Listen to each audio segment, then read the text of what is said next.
Bonsoir à tous. Merci de nous rejoindre ce soir pour le premier épisode de notre talk show d'Abidjanese in Tech. Je suis Anna Koulibaly, membre de l'équipe fondatrice de Abidjanese in Tech. Le talk show a pour objectif de mettre en valeur les femmes qui impactent et créent de la valeur dans l'écosystème tech ivoirien, mais pas que. L'objectif vraiment pour nous, c'est de créer un cadre convivial, je dirais, d'échange sur les enjeux qui dominent ce secteur-là. Donc, merci à nos invités d'avoir accepté, de nous avoir fait l'honneur d'être nos premières panélistes, je dirais. Et sans plus tarder, je pense qu'on va y aller et démarrer. Bonsoir, donc bonsoir tout le monde. Merci mesdames d'être présentes. Donc moi c'est Tricia, consultante en communication digitale. J'ai l'honneur de modérer ce panel avec ma collaboratrice. Donc on va commencer par un débat qui fait un peu des vagues. C'est le sujet de l'inclusivité des genres. Donc je vais demander à ces dames que j'ai ici de me parler un peu de ce qu'elles pensent. Est-ce qu'aujourd'hui, et notamment en Côte d'Ivoire, le sujet de l'inclusivité, c'est toujours un point.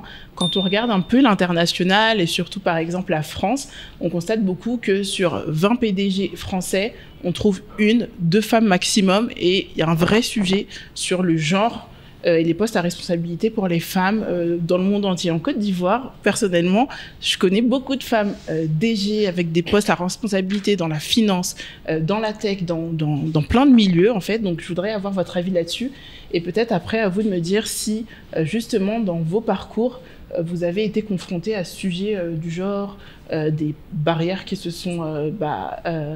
vous avez été confronté à certaines barrières, ou vous avez eu certaines difficultés à ce niveau-là, ou si tout simplement c'est pas du tout un sujet et vous avez tracé votre route. Je te laisse commencer, Marjorie. Merci pour cette invitation. C'est vraiment un honneur de prendre part au tout premier talk show pour les Abidjanese in Tech. Donc encore merci. Mon regard sur la Côte d'Ivoire, en tout cas quand on regarde les femmes à forte responsabilité, franchement, j'ai vu une forte évolution sur les 12 dernières années depuis que je suis en Côte d'Ivoire. Et effectivement, mon constat, c'est que de plus en plus, on voit des femmes DG, que ça soit, je ne veux pas nommer les entreprises, mais que ça soit dans les télécoms, par exemple, ou certaines de leurs filiales, que ça soit dans la banque, mais surtout dans les conseils d'administration. J'ai la chance d'en faire partie où on a une parité. Donc, je pense que le mouvement de la femme qui prend sa place autour de la table est largement entamé sur la Côte d'Ivoire. Et même quand je compare avec d'autres pays de la sous-région, le constat est le même. Il est vrai que les femmes ivoiriennes, notamment, elles sont entrepreneurs de nature. Et quand elles ça me permet de répondre à la deuxième question, quand elles-mêmes se mettent pas leurs propres limites, elles dépassent vraiment toute espérance en matière d'accomplissement. Donc je pense qu'effectivement, si je réfléchis à mon propre parcours, il y a toujours des barrières qu'on peut se créer. Mais je dis bien que l'on se crée. Oui. Donc la question est de savoir comment on arrive à faire face à ses peurs, comment on arrive à faire face à ses aspirations, comment on arrive à jongler, en tout cas en tant que femme, notre vie et nos réalisations professionnelles, et surtout comment on aborde ces challenges qui sont forcément ancrés par la société, mais c'est surtout comment on les aborde. Donc oui, les barrières sont là, mais c'est à vous de jouer. C'est ça. Peut-être que tu peux nous parler un peu de ton parcours, 1 minute. 1 minute sur mon parcours. Waouh, j'ai pas fait un pitch élévateur comme ça depuis longtemps. Formée en gestion de patrimoine, j'ai une carrière d'abord en 7 ans en audit, audit interne, contrôle interne, gouvernance, conformité, fraude, etc. J'ai démarré dans la finance au sens large du terme, avant de me diversifier sur d'autres secteurs. Je suis rentrée dans la tech, non pas en hasard, mais ça a clairement transformé ma vie. Et donc, c'était en 2007 en Haïti. Et c'est à ce moment-là que j'ai su que j'allais toujours rester dans la tech. Donc, oui, formation supplémentaire en stratégie, intelligence économique, et surtout une spécialisation en intelligence des marchés et innovation depuis 12 ans en Côte d'Ivoire. Ouais, on peut applaudir quand même. Mais déjà, pour le public, je ne sais pas si tout le monde sait qui sont nos panélistes, parce qu'on a commencé à parler. Alors, c'est vrai, je n'ai pas donné le titre, mais ce soir, je suis avant tout une femme dans la tech, et je suis avant tout une Abidjanaise dans la tech. Je suis née juste à 3 km d'ici, donc franchement, on est au cœur du sujet. Mais oui, je suis DG de Uber en Côte d'Ivoire, au Ghana et au Pakistan, et tout dernièrement, la Tanzanie et l'Ouganda ont été rajoutés. Wow. Nice. Yes.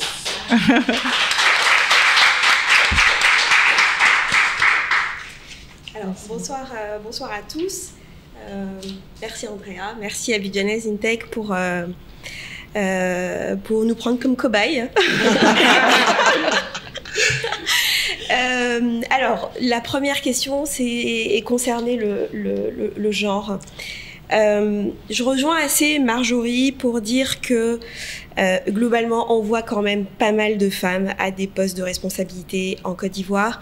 Moi, je suis en Côte d'Ivoire depuis à peu près 8 ans. J'ai passé 6 ans dans le secteur financier et effectivement, j'ai vu des DG femmes, que ce soit dans le secteur privé ou le secteur public. J'ai vu beaucoup de chefs d'entreprise dans le cadre des financements qu'on octroyait lorsque j'étais dans le monde bancaire, des entrepreneurs, des DG femmes, au niveau des conseils d'administration également. Je pense que la femme africaine a peut-être, je dirais, plus cette envie, plus cette hargne elle a plus cette capacité à croire dans ses rêves et à s'y consacrer, à s'y engager, malgré une vie familiale riche, des enfants, etc. Peut-être que c'est là aussi où je verrai la différence avec des femmes européennes qui vont peut-être avoir des pensées un peu plus limitantes. Aussi, je pense qu'en Côte d'Ivoire, le micro est plus petit. Donc les femmes, on les voit davantage. En termes de pourcentage, je ne suis pas sûre qu'on soit forcément plus élevé, mais je pense qu'elles sont beaucoup plus médiatisées. Et ce qui est extraordinaire, puisqu'il y a besoin aussi de ce rôle modèle pour inspirer les nouvelles générations. Et pour qu'il y en ait plus, il faut créer ce vivier, il faut remplir le pipeline à travers les jeunes filles qui sont encore aujourd'hui à l'école. Et voilà, typiquement ce qu'on fait ce soir, ça y contribue. Parce que je pense que si aujourd'hui on peut donner envie à quelques personnes d'y croire, de se dire moi dans 10 ans je vais diriger une entreprise, je vais faire quelque chose d'extraordinaire, je pense que ça aurait valu le coup qu'on soit là aujourd'hui. Clairement, merci pour la contribution. Tu peux nous parler un peu plus peut-être de ce que tu fais un peu comme Marjorie? Oui. Alors, je suis donc Selma Ouiguini, je préside Push Côte d'Ivoire, une fintech, agritech, enfin une start-up tech, en gros, on fait pas mal de choses. J'ai évolué dans le secteur bancaire. Alors, mon parcours, il est assez monotone puisque j'ai fait le même groupe pendant 17 ans. Avec des rôles différents, dans des géographies différentes, mais finalement, je n'ai connu que le groupe Société Générale. Et puis, à un moment, je me suis dit, j'ai envie d'un peu plus de peps, j'ai envie, est-ce que j'ai réellement envie que mon parcours les 20 prochaines années soient exactement les mêmes, avec des petites variantes. Et puis, je pense que j'ai eu aussi cette conscience de me dire, je crois que je peux faire quelque chose, je peux contribuer davantage et surtout le ressentir d'une manière différente. Et c'est ce qui a fait que j'ai eu cette nouvelle perspective de mon parcours professionnel. Et j'ai commencé à y penser, et l'opportunité est arrivée au bon moment, à un moment où j'arrêtais un cycle long d'expatriation. J'ai saisi l'opportunité et ça a drastiquement changé ma vie. Voilà. Mais sinon, je suis ingénieure en informatique de formation. Je n'ai pas beaucoup pratiqué. Aujourd'hui, les technologies ont complètement changé. Enfin, ça n'a absolument plus rien à voir avec à part quelques bases. Donc voilà, ça évolue énormément. Mais j'ai développé beaucoup de compétences je pense, dans le management de projet. Et c'est ce qui a aidé aussi pour faire naître Push, en fait. Puisque l'idée était là, la vision était là, les cofondateurs étaient là. Maintenant, il fallait en faire une réalité. Et c'est autre chose. J'avais pas forcément le mindset et l'expérience entrepreneuriale.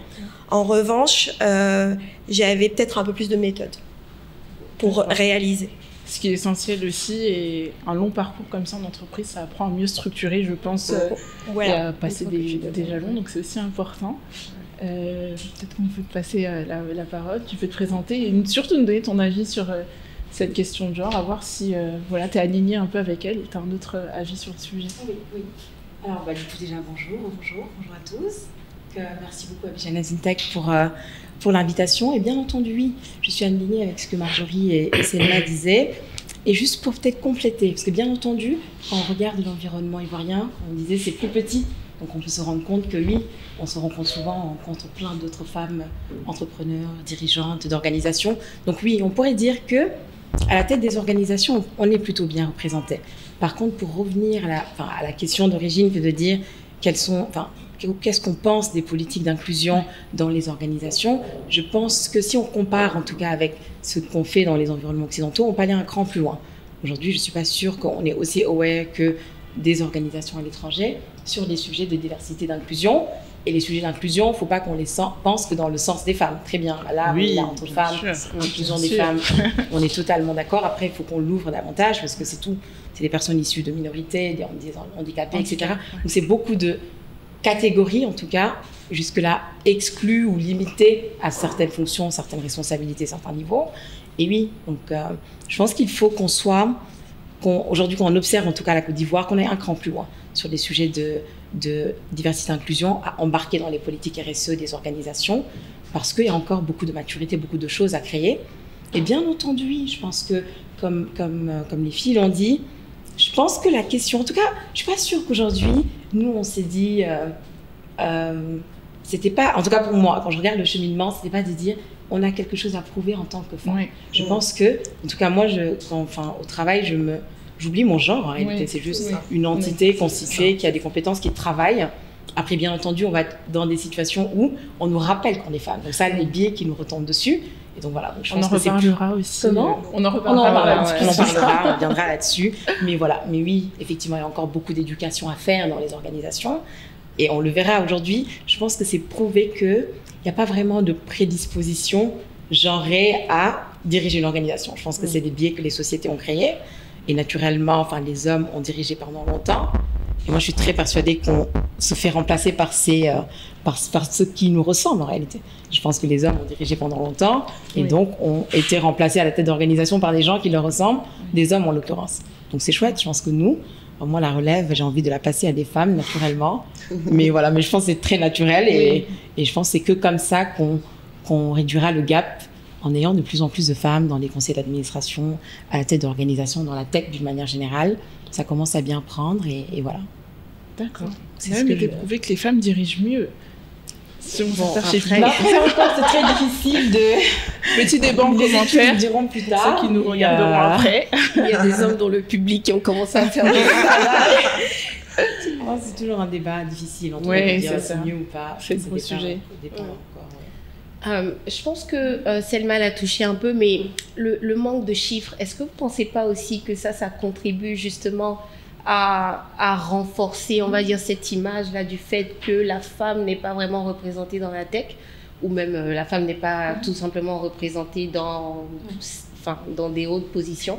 Et comment aujourd'hui on peut justement arriver à démystifier ou à changer la donne essentiellement?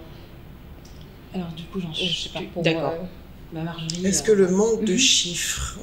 Alors effectivement, déjà en Afrique, il y a une question sur les chiffres, tous sujets confondus. Donc je vais mettre cette question-là de côté. On a des chiffres, c'est 29% des femmes en Afrique c'est 29% en Afrique du Sud qui est le pays le plus avancé d'ailleurs dans les métiers STEM, de façon générale. Je pense aussi la question, c'est quand on regarde les femmes dans le leadership, on s'arrête au DG et on focalise pas suffisamment sur le middle management. C'est-à-dire que quand on commence à descendre dans les structures, on se rend compte qu'il y a des femmes partout. Ensuite, via la question, on a parlé de les chiffres dans la tech. C'est un autre sujet qui me turlupine tout le temps parce que je me dis toujours que la tech, ce n'est pas que des ingénieurs, c'est pas que des développeurs. La tech, c'est tous ceux qui oscillent autour du secteur, qui plus est, qui accompagnent la transformation digitale des autres secteurs traditionnels. Donc, quand on réfléchit à ça de façon large et qu'on regarde les femmes autour de nous dans les entreprises qui sont au marketing, aux ressources humaines et qui prennent part à ces discussions, ça remet un peu les choses en perspective. Cela étant, j'ai quand même la chance de voir pas mal de chiffres et j'ai bien aimé ce que Penda disait sur la notion d'inclusivité. Maintenant, on parle plus de l'inclusion en regardant qu'une seule catégorie d'inclusion. On parle, et c'est les questions que je défends, en tout cas au sein de mon groupe, on parle de l'émancipation de la femme noire, par exemple. Et là, ça met tout un autre spectre, hein, parce que quand on va regarder le cadre de la femme noire qui travaille dans la tech aux États-Unis ou en Europe, c'est complètement différent de la femme noire que je représente aujourd'hui sur le continent. Donc, pour moi, j'ai toujours été fan du qualitatif pour donner de la couleur au quanti. Et quand je regarde notre continent, je pense que le qualitatif peut fortement nous donner une tendance sur là où on se situe réellement sur le quantitatif. Les chiffres, bon, je pense qu'il n'y a pas vraiment de débat. Alors, est-ce que c'est le manque de chiffres qui fait que je ne pense pas. Chez Push, alors nous, on croit énormément dans l'inclusivité, aussi qui intègre évidemment le genre. On a un comité de direction qui est 50-50. Mais moi, je pense que sur la partie genre, c'est hyper important d'avoir des femmes dans la tech pour la simple raison que 40% du marché de la tech des consommateurs sont des consommatrices. Donc, il est tout à fait logique, vraiment business-wise, qu'elles soient intégrées dans les process de conception, etc. Donc ça, pour moi, c'est quelque chose de logique. Après, est-ce que les femmes dirigent... Je voudrais rebondir sur est-ce que les femmes dirigent mieux. Je pense que quand on croit dans l'inclusivité, on croit fondamentalement dans la complémentarité. On est différents, on n'est pas câblés pareil, toujours sur les mêmes sujets, et que voilà, on va être souvent complémentaires, et que c'est important, personnellement, c'est important aussi de me confronter avec un avis masculin sur certains sujets, parce que c'est intéressant. Voilà. Mais je vais juste titiller un peu quand même. Il y a quand même une étude qui est sortie il y a moins de 2 ans qui dit que les qualités qui seront nécessaires pour diriger à l'ère dans laquelle on opère aujourd'hui sont les qualités féminines. On parle d'intelligence émotionnelle, on parle d'empathie, et ce sont franchement le leader de demain.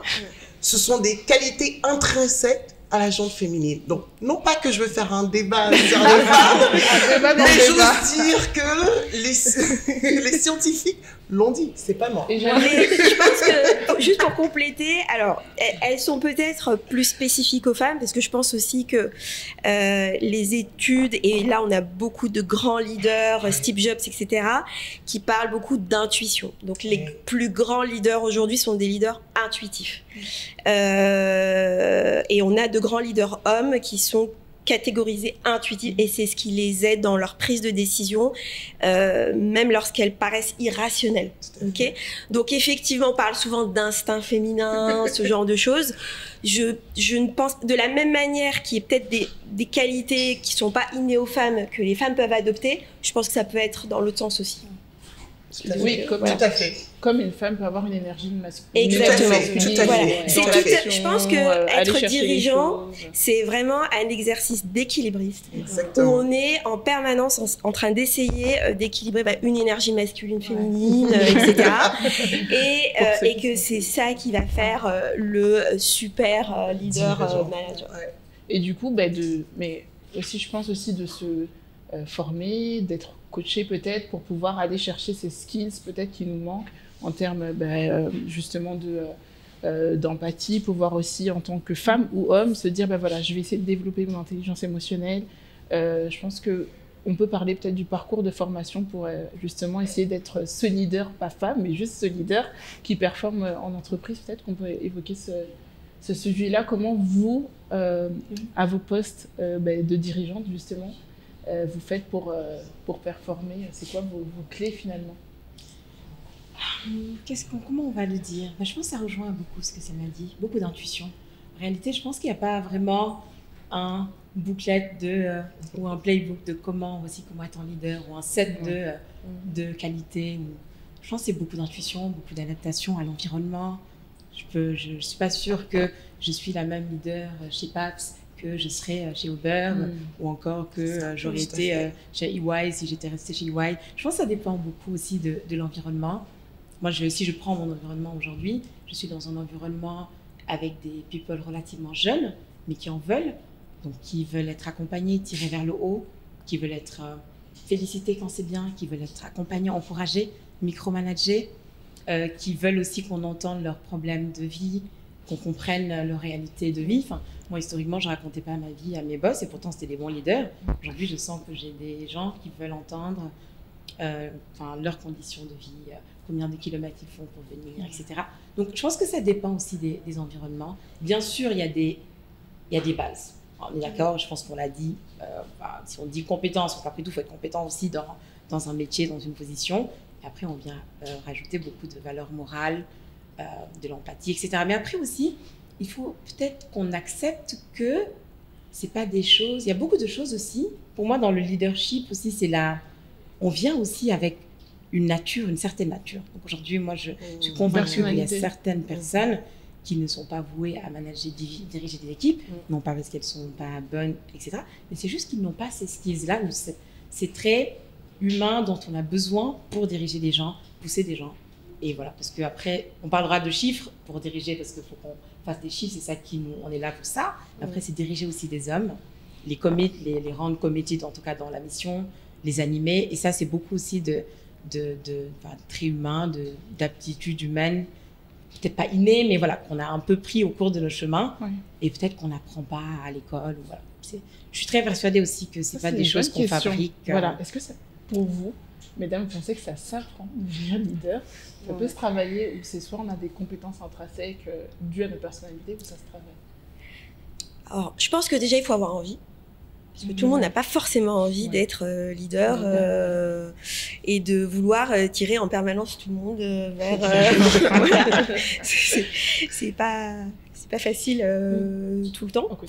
Il faut déjà avoir, je pense, avoir envie. Je pense, oui, il y a des prédispositions. Aujourd'hui, moi, en tant que manager ou leader, j'ai investi beaucoup plus dans tout ce qui est soft skills que sur le reste, parce que le reste, y a des experts pour ça, et que moi aujourd'hui je vais jamais me mettre à coder, ou je vais jamais être une tueuse du marketing, parce que j'en ai jamais fait. Donc voilà. En revanche, j'ai besoin de me développer. Je dirais que dans mon ancienne vie, je le faisais pour moi. Aujourd'hui, je le fais aussi pour les autres. Et ça, c'est une énorme différence entre mes deux parcours. Donc, alors, comment on le fait? Moi, personnellement, j'écoute énormément de podcasts. On a la chance de vivre dans une ville très embouteillée. J'en profite. Voilà, j'écoute énormément de podcasts. J'aime bien aussi la diversité dans ce que j'écoute. Ça veut dire que c'est vrai que le développement personnel, c'est surtout les Américains, mais j'aime bien aussi écouter tout ce qui se passe en Amérique latine, en Asie, parce que parfois c'est des contextes qui sont plus proches. Tu peux nous donner des rêves pour les auditeurs, peut-être qu'ils pourront aller je pourrais vous donner plein de rêves, mais vous tapez le sujet qui vous intéresse sur YouTube et vous allez avoir un tas de... Moi, par exemple, j'écoute sur du développement personnel pur, je vais écouter beaucoup les Américains, parce que je trouve qu'ils ont des méthodes, ils sont plus percutants. Sur des leaders, en ce moment, je suis assez axée Amérique latine, parce que je trouve que, par exemple, il y a énormément de similitudes entre la Côte d'Ivoire et le Mexique, pour avoir vu. Voilà. Okay. Mais ça aussi, j'aime bien ouvrir les horizons. Il y a l'Afrique du Nord aussi. Moi, je suis originaire d'Afrique du Nord. Je trouve qu'il y a un fossé énorme entre Afrique du Nord et Afrique subsaharienne. Je me sens plus connectée à l'Afrique subsaharienne parce que mon père est originaire du Grand Sud algérien, donc je crois que je me reconnais plus dans l'Afrique subsaharienne que l'Afrique du Nord. Mais c'est très intéressant ce qui s'y passe, et je trouve que voilà, on n'est pas assez curieux les uns vers les autres. On a tendance à aller voir beaucoup plus loin ce qui se passe, alors que voilà. Mais oui, je pourrais partager des liens sur du leadership, sur justement ces techniques pour développer son intuition.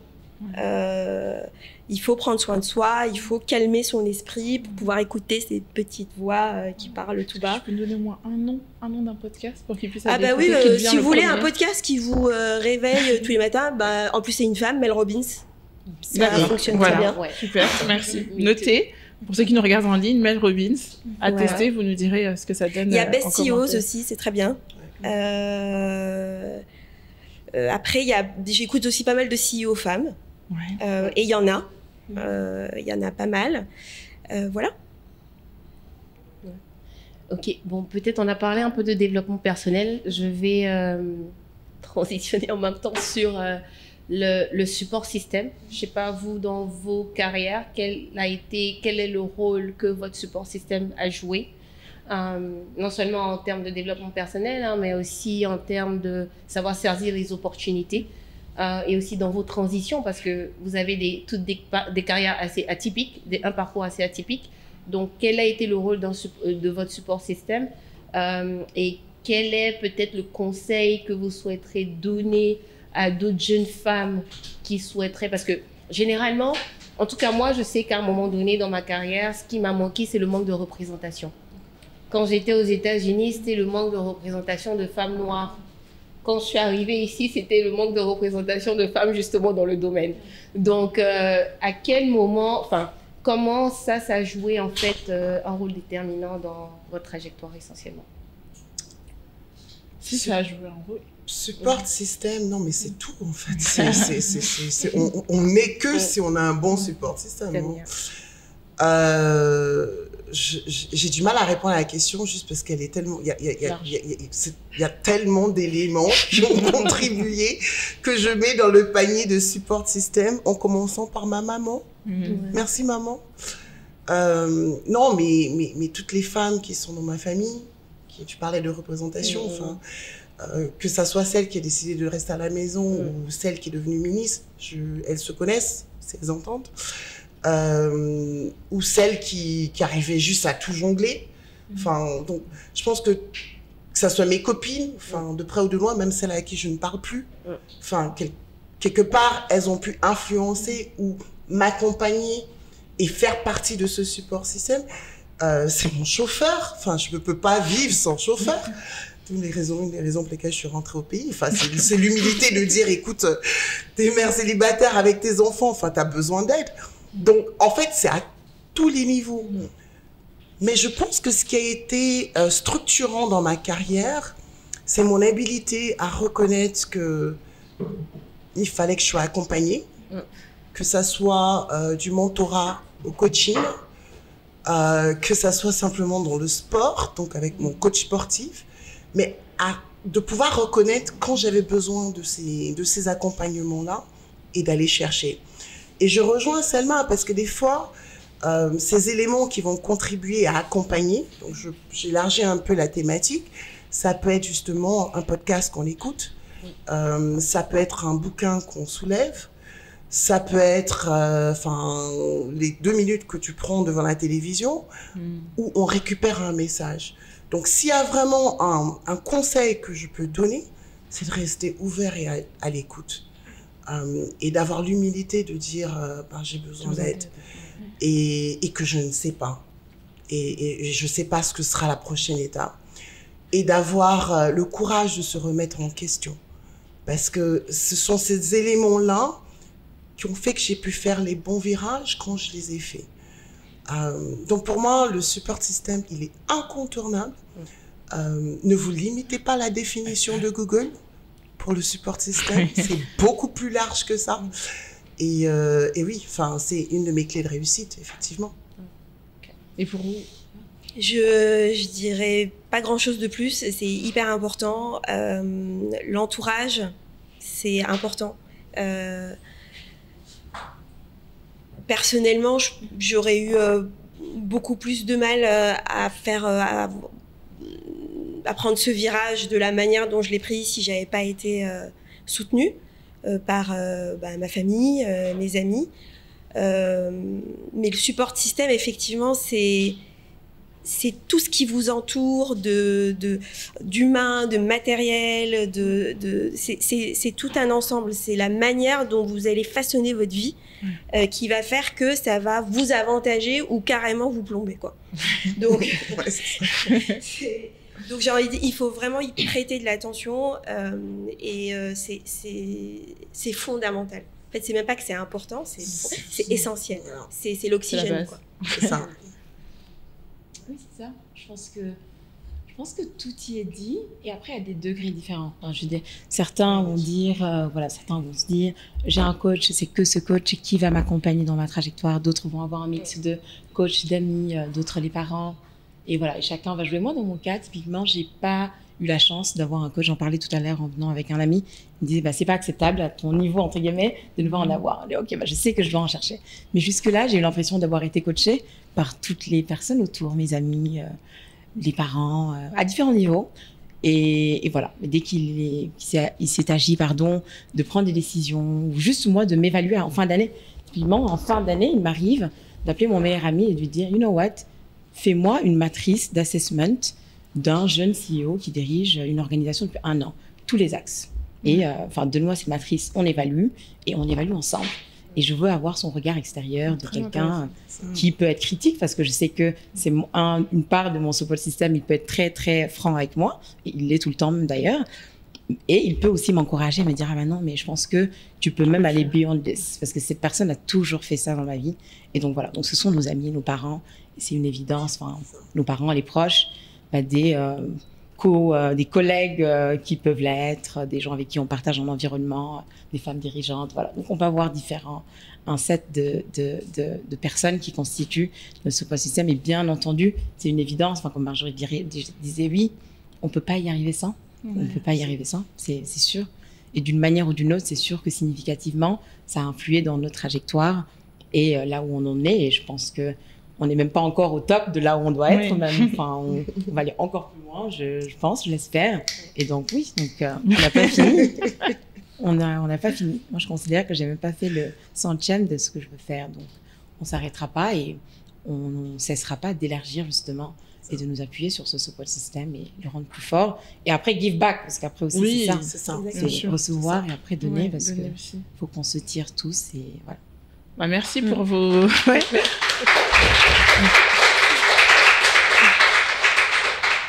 Merci pour ces partages super enrichissants. Je trouve que chacune, vous avez su donner des axes d'éveil, d'écoute qu'on peut aller chacun après aller chercher dans son entourage, dans son écosystème, dans son mode de vie. À quoi je vais faire attention maintenant pour me pousser, pour pouvoir m'élever et aller chercher ce que je veux vraiment dans ma vie. C'est vrai que vous avez évoqué ce support système qui est primordial, l'oxygène, comme vous l'avez dit. Justement, moi, je voudrais revenir à des moments où vous avez senti des grosses difficultés dans vos carrières, où vous avez senti que ce support système a été vraiment important pour changer vos vies, passer un cap. Est-ce que vous pouvez revenir sur ces moments de difficulté plus précisément, chacune à votre tour me dire, ce moment-là, ça a été challengeant pour moi, et comment vous avez pu, avec votre support système, avec d'autres peut-être méthodes, passer ce cap. Une difficulté en défi. Je suis pas sûre que je vais répondre précisément, mais ce que je vais dire, c'est que dans un parcours, en tout cas quand on a l'humilité pour le reconnaître, c'est régulier les moments difficiles. C'est régulier les moments où on se questionne. C'est régulier où on découvre des vulnérabilités. C'est régulier où on a envie de tout laisser tomber et plus se relever. Donc, je ne peux pas forcément décrire une situation, mais ce que je peux dire, c'est que la dernière était il n'y a pas très très longtemps de ça. Et effectivement, mon support système, j'en ai plusieurs, donc plusieurs catégories, comme je l'ai dit en amont. Mais et j'aime bien l'exemple de Panda, il a su mettre les vérités devant moi, même celles que je n'osais pas m'articuler. 2, une autre catégorie, a su me challenger sur le raisonnement. Une fois que j'ai compris mes vérités, me challenger sur le what's next. Donc, quand j'ai challengé, c'est aussi m'encourager. 3, je pense que la méditation et la prière su m'aider, m'a accompagnée pour que je puisse me recentrer. Donc, j'en ai pas parlé en début en termes de support system, mais pour moi, ça fait partie de cela. Et 4, je vais terminer avec mes enfants, qui tous les matins, et notamment durant cette dernière période, qui me disent juste, maman, tu es waouh. Et juste entendre ce moment, tu es waouh. Faut pas savoir à quel point ça pousse des ailes. Bien sûr. Ah non, j'en doute pas. J'en doute pas. Des situations challengeantes, on en a tellement, je pense, que c'est difficile d'en choisir. Mais je pense que le fait de se dire, déjà, je peux appeler quelqu'un quand ça va pas, et que cette personne va vous prêter une oreille bienveillante, encourageante, etc., c'est déjà énorme. Et il faut s'entourer de personnes comme ça. Moi, je suis assez sédentaire. Donc, je pense que effectivement, tout ce qui est spiritualité, méditation, c'est essentiel pour moi. Il est rare que je prévoie des choses le dimanche, par exemple. Le pire qu'on puisse faire, c'est m'inviter à quelque chose le dimanche, parce que j'aime bien. Ça me permet de mieux préparer ma semaine, parce que j'ai besoin de ces moments seuls, avec moi-même. Ça ne veut pas dire que j'ai pas besoin de ce rapport aux autres, pas du tout. Mais voilà, c'est mon fonctionnement, interne, et je le cultive. Et voilà. Après, je pense aussi, il y a un aspect hyper important que Panda a évoqué, c'est give back. C'est hyper important. Il y a plusieurs, on dit qu'il y a 3 sources globalement de happiness. C'est les expériences qu'on vit, quand on apprend et quand on contribue. Et en fait, pour finalement rendre sa vie intéressante, il faut avoir un mix de tout ça. Et ça m'aide aussi d'être dans le support système d'une autre personne. Ça stimule, ça énergise. Exactement. Parce que ça me fait prendre beaucoup de recul et de hauteur par rapport à moi. Et je suis moins dans mes problèmes. Et je pense... Et le reward est superbe, quoi. C'est toujours très difficile d'être la dernière. Juste pour compléter, je pense qu'on apprend beaucoup de l'autre en donnant.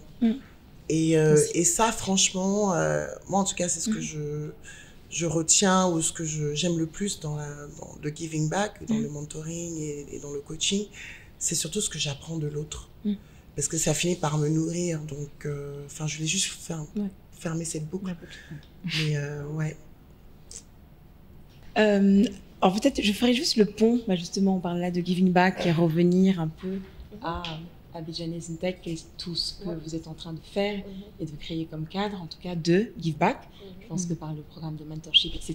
Parce qu'on parlait au début de, OK, on est dans l'écosystème tech, femmes dirigeantes, de est-ce qu'on en a assez ou pas, est-ce que, on assure en tout cas qu'on élargisse le nombre de femmes. Je pense que ça rejoint un des leviers, en tout cas, c'est le give back. Et si on prend l'IT et ce qu'on veut faire aujourd'hui à Abidjan, ce que vous voulez faire, je pense que ça va être une des clés, un facteur clé de succès de ça.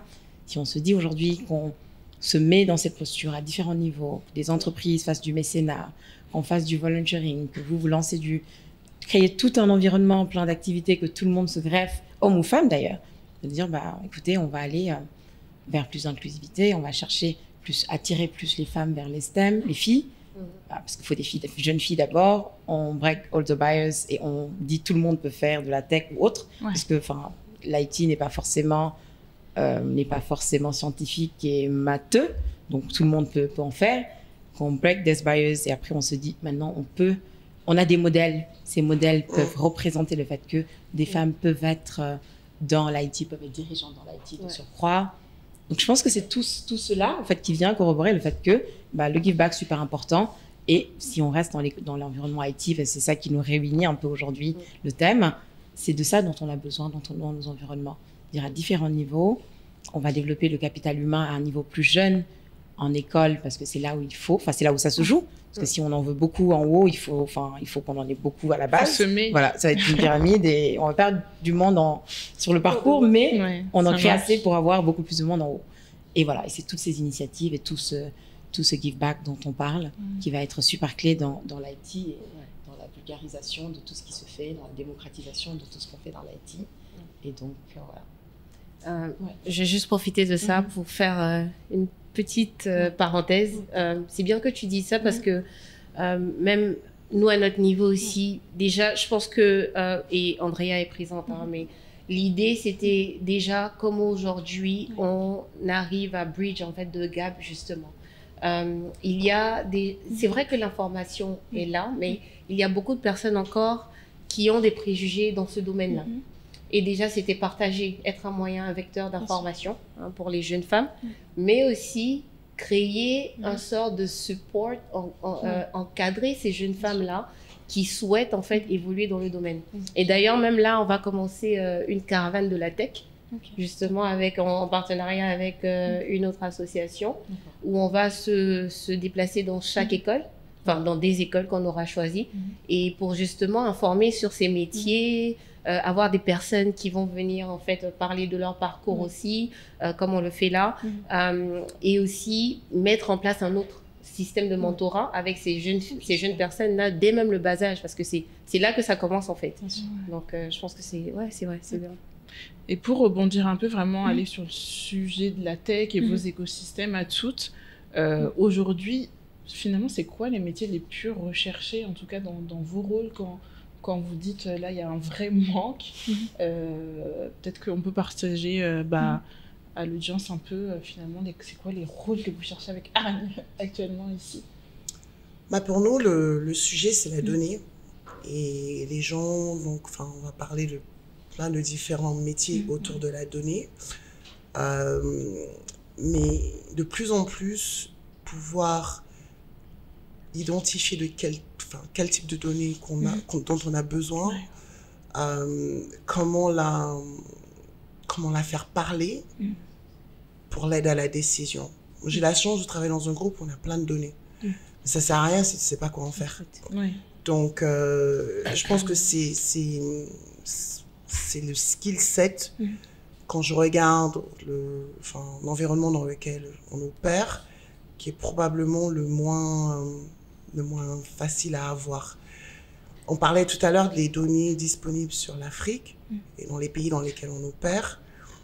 Donc, autant est-ce qu'on peut avoir plein de données chez nous, mais quand on veut construire et on veut avoir pardonnez-moi pour les anglicismes, mais le product market fit, donc définir le bon produit qui est adapté au marché local, la capacité de pouvoir trier parmi l'ensemble de l'information qu'on peut avoir est extrêmement rare en termes de skill set.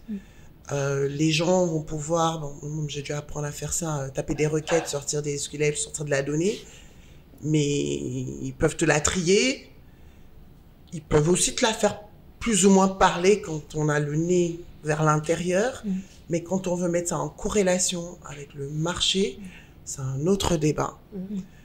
Je pense qu'aussi, je vais plutôt aller sur les soft skills.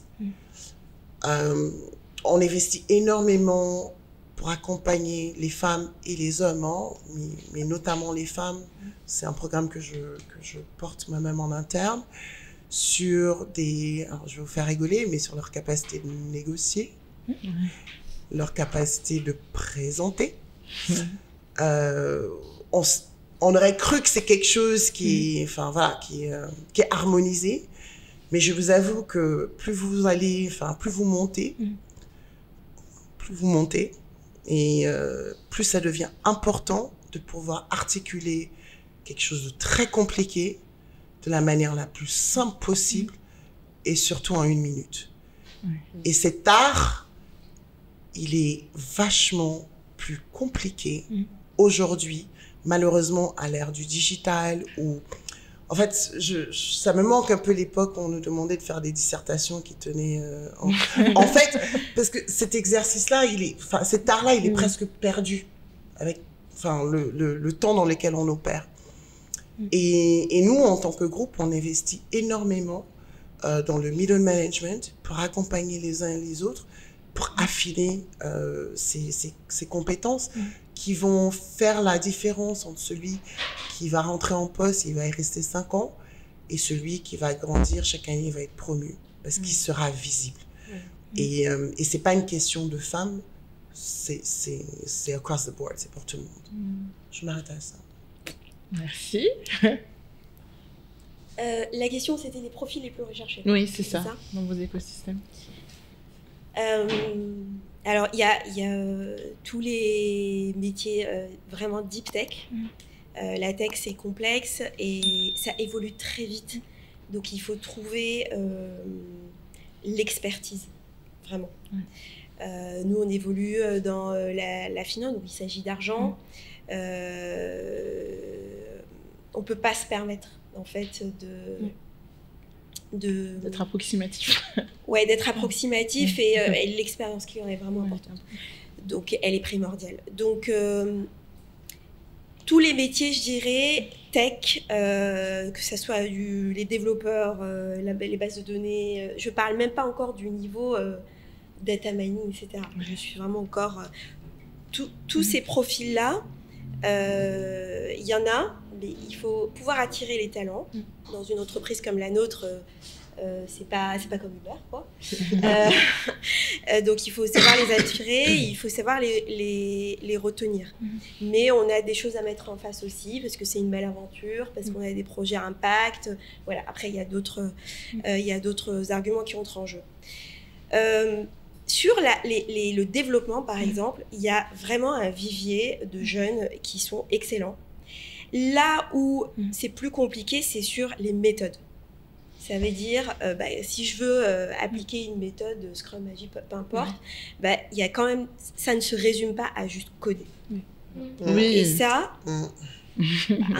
ça c'est une conduite de changement qui est lente et qui est difficile à mener. Et pourquoi, justement, ils ont du mal à... Comment on explique ça? C'est quoi? C'est la formation? Parce que c'est pas forcément ce qu'ils vont apprendre. Parce qu'en général, ce sont des jeunes qui sont passionnés, mais qui sont passionnés par le fait de coder. Mais mon point, c'était plus, est-ce que c'est des personnes qui ont appris en autodidacte et du coup qui ont développé cette compétence un peu comme Non, pas forcément. Il y a des écoles qui sont hyper réputées et des jeunes qui sortent d'école, mais qui n'ont pas forcément pratiqué, en fait, assez les méthodes. Ensuite, il y a un enjeu majeur dans notre secteur et qui est encore plus spécifique à la Côte d'Ivoire, c'est la cybersécurité.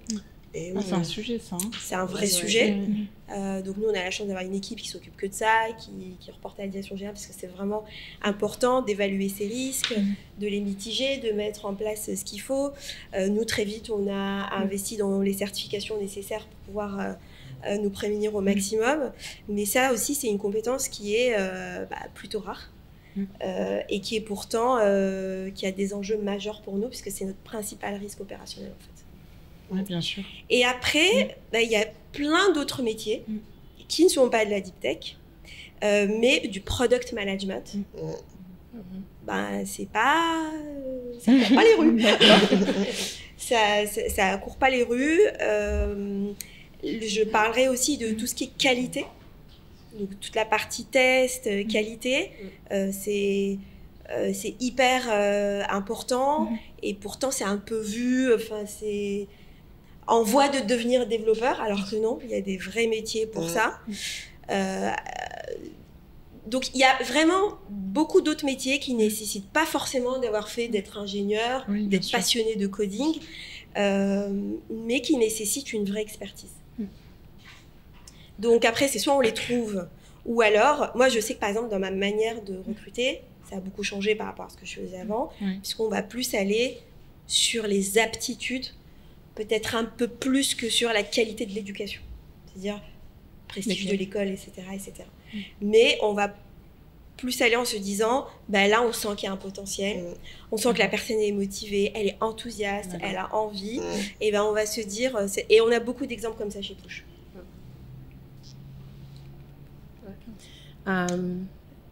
Vas-y. Juste un dernier métier, parce que là, elle a bien fait un éventail de façon générale, je pense que c'est tout secteur confondu. Mais on est dans une zone géographique où la transformation digitale est en cours.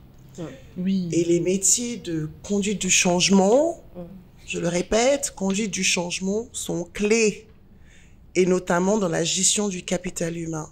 Donc c'est juste pour clore la boucle, mais enfin, si on n'accompagne pas les gens dans cette transformation digitale, on les laisse de côté. Donc, quand on pense tech, pour moi, il faut vraiment aller très très large, de la deep tech à la boîte à gris où il n'y a pas un ordinateur, j'exagère, mais qui entame sa transformation digitale et qui a besoin d'être accompagné. En fait, ce que je voulais dire, c'est à peu près ce que Marjorie a dit. Le domaine tech est tellement large et ça me faisait sourire parce qu'en fait, je sais que quand moi, on a commencé à créer Abidjanese InTech et on a commencé à poster, faire les flyers, les différents événements qu'on faisait, il y a quelqu'un qui m'a dit « Mais je ne savais pas que tu étais dans la tech. » Je fais « Mais tu sais que je suis responsable transformation digitale. » Il dit « Mais je ne savais pas que ça, c'était la tech. » Je fais « Bon, ok, d'accord. Il n'y a pas de souci. Il n'y a pas de souci. » Donc, franchement, je pense que c'est tellement vaste et ça touche toutes sortes d'industries. Ça va du code, comme elle a dit, ressources humaines. Et c'est vraiment d'amener, en fait...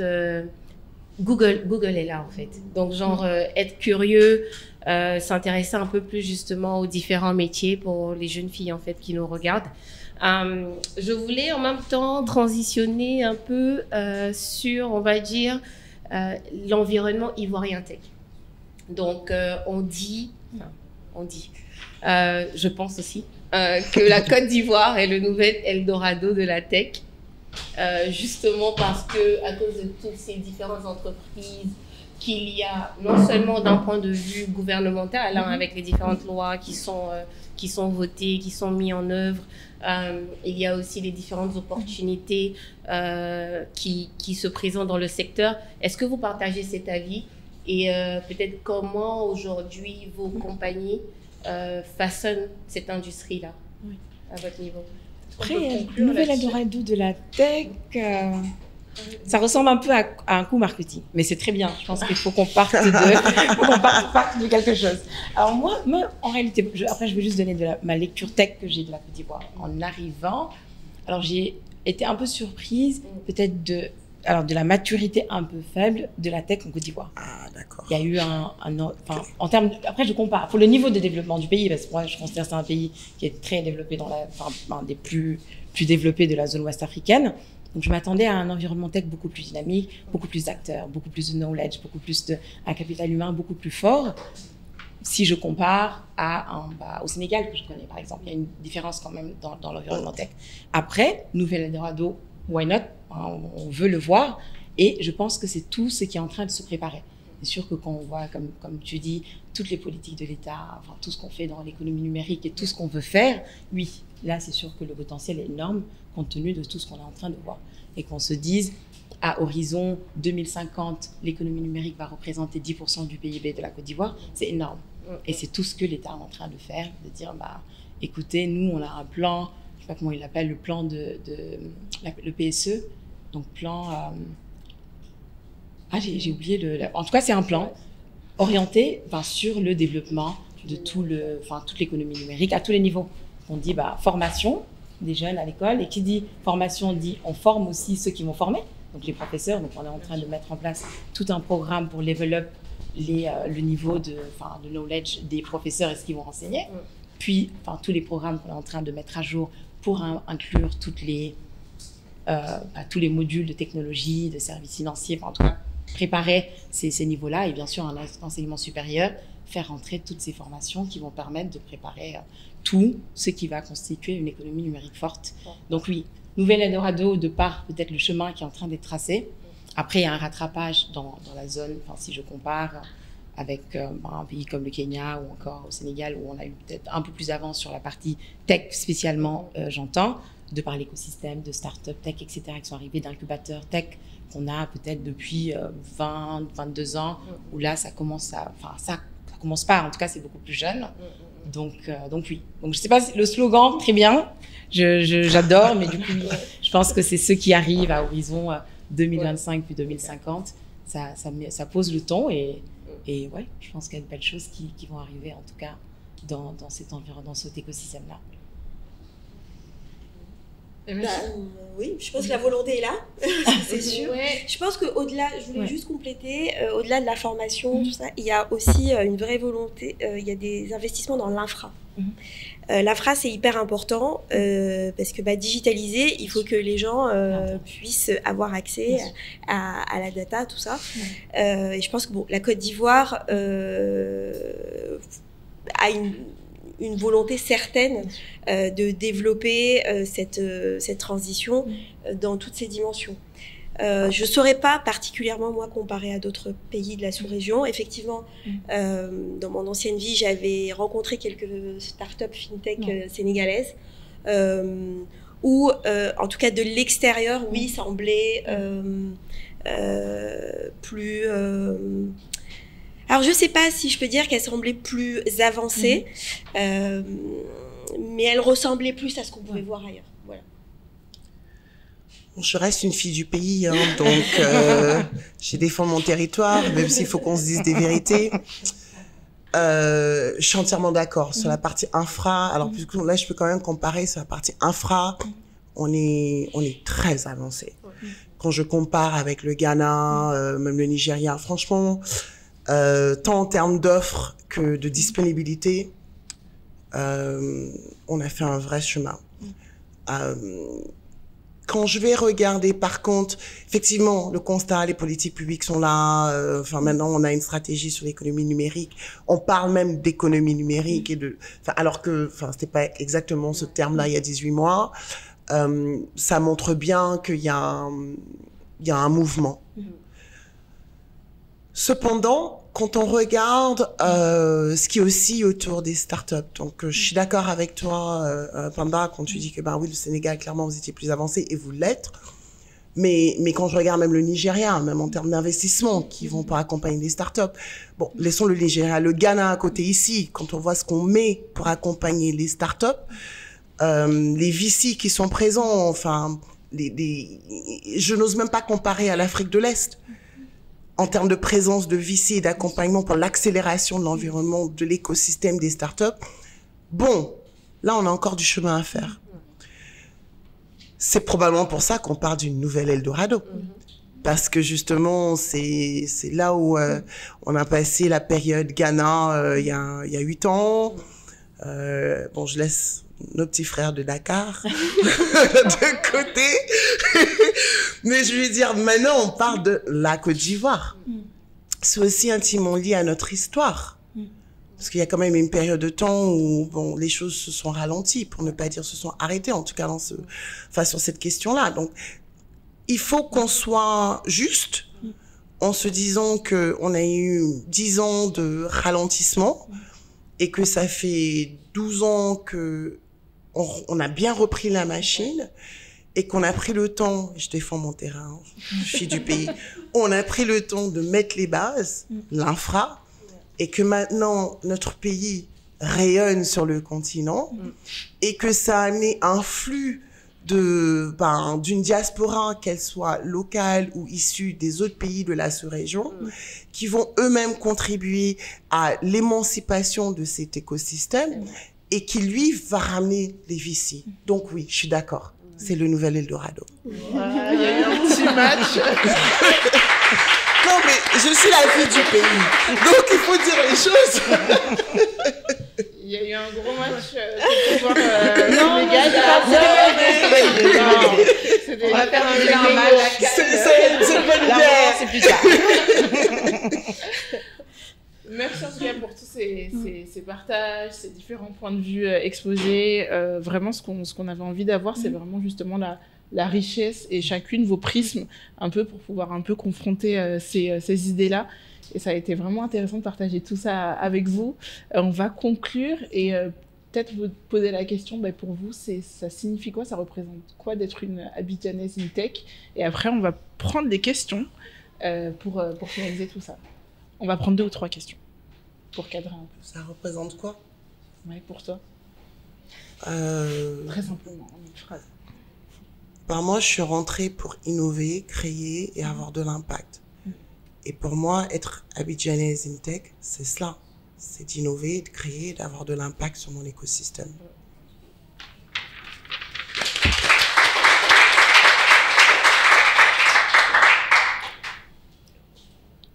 Oui, c'est créer de la valeur, changer la vie des gens, réduire les inégalités. Voilà, c'est de faire une Afrique où on n'a plus besoin de dire l'Afrique comme un truc un peu à part. Voilà, c'est tout ça. Je pense que c'est ce qui nous anime globalement. Ouais. Et ouais, comment je dirais, Abidjanaise de la tech, championne d'Afrique de la tech déjà, faire un bon match de tout ça. Et oui, non. C'est quelqu'un qui va contribuer à l'accélération. La tech, c'est ça, c'est un vecteur de tout, d'accélération de tout, de tous nos secteurs. Donc, on va être ces femmes qui vont catalyser tous les secteurs. Et innovation, impact, intégration. Beaucoup d'accélérateurs dans tous les domaines. Et voilà. Les mots à retenir. Yes. Donc, merci à tous. Je vous invite à applaudir nos invités.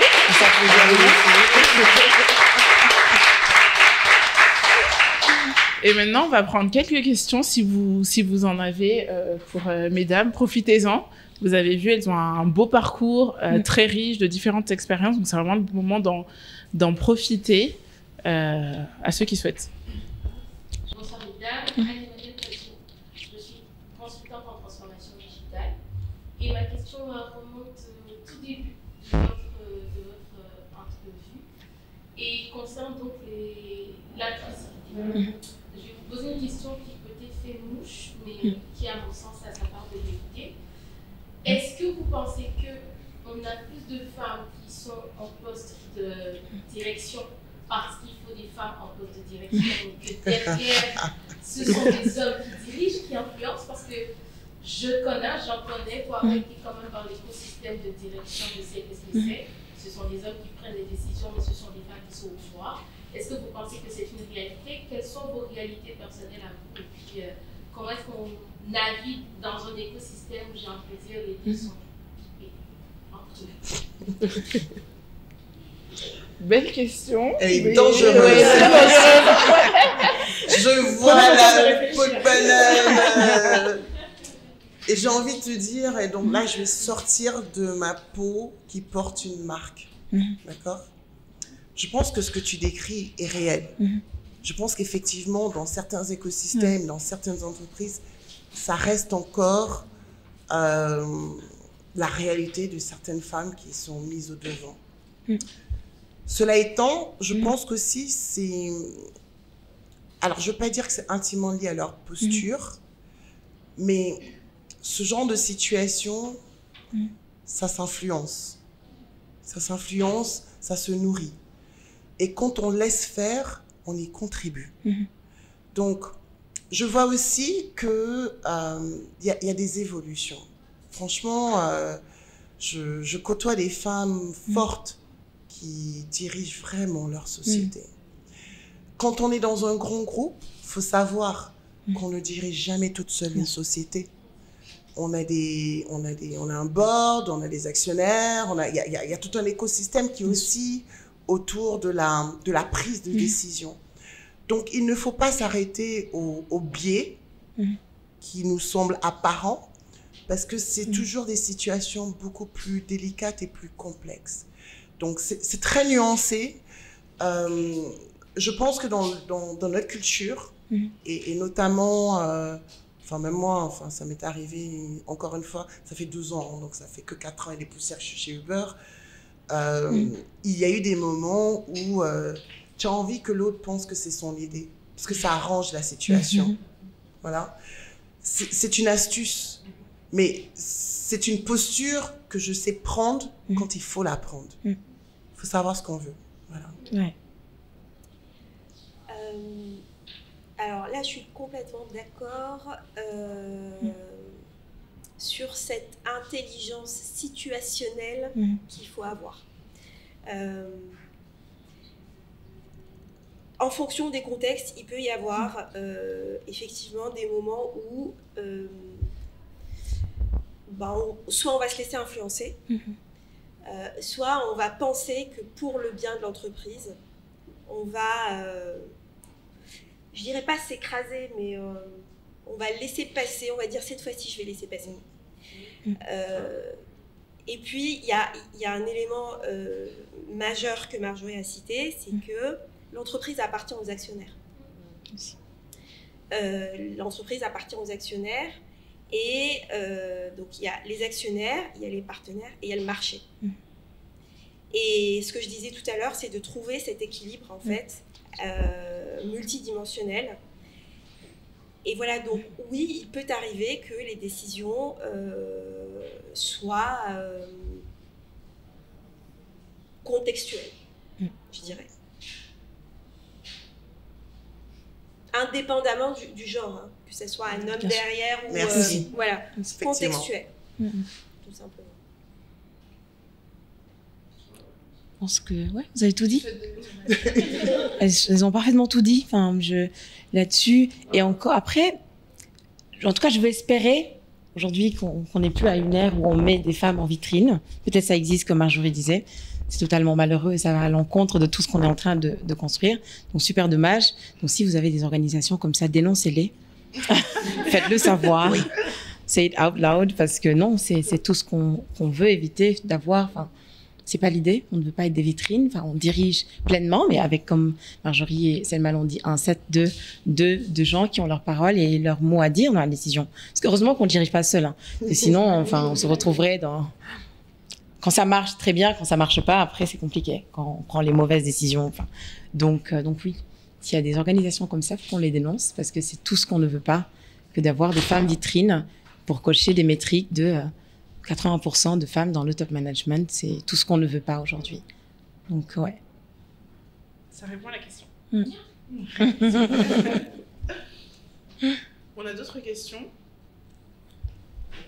Donc bonsoir mesdames, moi je suis Sophie Tal, je suis membre de l'équipe fondatrice Abidjanese InTech et aussi consultante dans la Health Tech.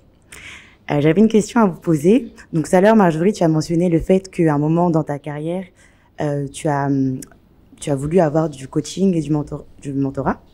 Et j'aurais aimé savoir pour toutes les trois, à quel moment dans votre carrière vous avez su que vous avez besoin d'être accompagnée. Est-ce qu'il y a un moment en particulier où ça a été tout au long de votre carrière? Voilà. Moi, je veux bien commencer. Moi, mon premier mentor, j'avais 14 ans. Donc, franchement, moi, ça a toujours fait partie de mon cheminement. Par contre, donc je parlais de mentorat et de coaching, mais je n'ai pas parlé qui est pour moi le plus important. Et ça, je l'ai découvert ces dernières années, c'est le sponsor. Et je pense qu'il faut vraiment les trois pour nous encadrer. J'ai eu de la chance, peut-être parce que j'ai grandi dans le sport et donc la notion d'avoir un mentor et un coach, c'est quelque chose qui est, que j'ai développé très très jeune parce que je faisais de l'athlétisme. Mais le sponsor, il y a eu un moment dans ma carrière où j'ai compris, sans citer le nom d'entreprises, mais c'est parce que je n'avais pas un sponsor que je n'ai pas progressé. Et aujourd'hui, quand je parle à mes mentis et même dans mon propre environnement, en tout cas, c'est pour moi, il faut ce troisième pilier là qui va parler de vous en fait. C'est la personne qui parle de vous, qui comprend ce que vous voulez faire, qui comprend vos compétences, qui reconnaît vos talents et qui va parler de vous. Quel sens? C'est une entreprise? Pas trop non, c'est un sponsor, c'est pas une entreprise. C'est un individu qui peut être au sein de l'entreprise ou en dehors de l'entreprise et qui parle de vous. Il parle de vous et il prépare votre next step en fait. Donc c'est quelqu'un qui a une idée très claire de votre vision, de là où vous voulez aller et qui va parler de vous. Et c'est ces graines qui va semer, qui va ouvrir la porte à de nouvelles opportunités. Donc c'est vraiment ça son rôle. Est-ce que le sponsor doit être dans une position d'influence? Parce que je pense que c'est plus en fait la possibilité de make it happen for you. Je recommande de choisir un sponsor qui peut influencer les sphères dans lesquelles vous voulez opérer, si vous voulez être efficient. Enfin, vraiment, c'est que ça doit être quelqu'un qui est entendu, respecté, enfin voilà, qui peut, je vais faire un petit parallèle, ça sert à rien d'avoir un médecin qui va parler de vous si vous voulez être avocat. Enfin, voilà, autant avoir quelqu'un qui est dans ce secteur-là. J'ai vraiment tiré un grand écart. Hein. Un médecin peut le faire s'il est ami avec l'ordre des avocats. Enfin bref, vous comprenez ce que je veux dire. Mais voilà, quelqu'un qui a de l'influence, qui est respecté et surtout qui vous connaît vous et qui sait et qui reconnaît vos talents. C'est aussi, en tout cas quand je pense à mes sponsors que j'ai aujourd'hui, c'est aussi quelqu'un qui va ouvrir vos horizons. Donc, dans les discussions que j'ai eues récemment, c'est des gens qui, même des sujets ou des périmètres où j'avais jamais osé ou j'avais jamais pensé que j'allais pouvoir m'y intéresser, qui ont semé cette graine et qui m'ont permis de think outside the box. Et parce que justement, ils ont détecté ce talent chez moi. Ils ont dit, mais toi, enfin, là, ah oui. Voilà. La position que vous avez aujourd'hui, vous l'avez projetée, c'est-à-dire qu'à un moment donné, vous vous êtes dit que, ok, mais les prochains next steps doivent être dans cette direction-là pour arriver à ce poste-là, ou c'est vraiment, ça a été une opportunité qu'on vous a proposée et donc vous avez pesé, enfin, comment vous avez pesé le pour et le contre. Enfin, quel a été votre... J'adore comment tu poses cette question. Je vais y répondre en 1 minute et 10. Dans mon cas, c'est à la fois une opportunité. Clairement, le transport m'a choisi, pas inversement. Mais j'avais dit, et je me rappelle encore clairement à l'époque avec le sponsor de l'époque, qui était, enfin, mentor / sponsor, je lui ai dit 2 ans avant que moi, je vais être DG. Et je lui avais donné une date qui était très longtemps dans le temps. Donc, ce que je vais souligner, c'est l'importance de la visualisation, l'importance de pouvoir dire « je veux ça » et de pouvoir définir ce que ce ça-là est. Et quand je lui ai parlé, je me rappelle, on était à Pistache et Chocolat, encore très bien de ce jour-là, et il m'a regardé, il me dit « mais oui, enfin, mais pourquoi tu dis à telle date ?» Je dis « je sais pas, je me donne du temps. » Et il m'a dit « mais tu veux DG dans quoi ?» Je lui ai dit « dans la tech. » Et je veux être la première dans ce que je fais. Et je veux être une pionnière dedans. Je sais pas dans quel secteur encore. Et je sais encore moins si ça va être en Côte d'Ivoire. Mais c'est ce que je veux.